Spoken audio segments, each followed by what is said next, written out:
बहरे से आवई पियवा त धना के जगावई त धना के जगावई हो। बहिनी निदिया में मातल नियवा जगाए नाही, जागई बोलाए नाही बोलाई हो। बहिनी निदिया से मातल नियवा जगाए नाही, जागई बोलाए नाही बोलाई हो। बहरे से आवई पियवा त धना के जगावई त धना के जगावई हो।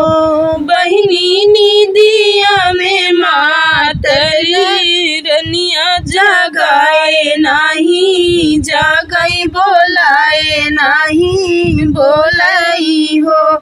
बहिनी आई के पिया फिरी गईले त कैसे मनावऊ त कैसे मनावऊ हो।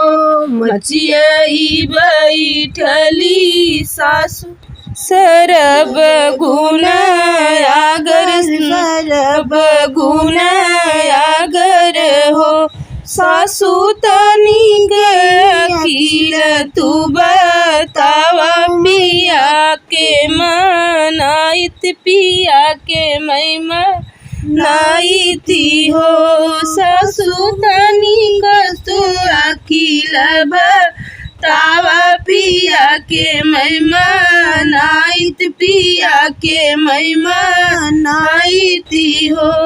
छोड़ऊ बहुअर चुनरिया त पहिनौलू गरिया त पहिनौलू गरियाऊ हो। बहुअर धर हेलनिया के भेष रहिया बहारौ तरहिया बहारऊ हो। छोड़ऊ बहुअर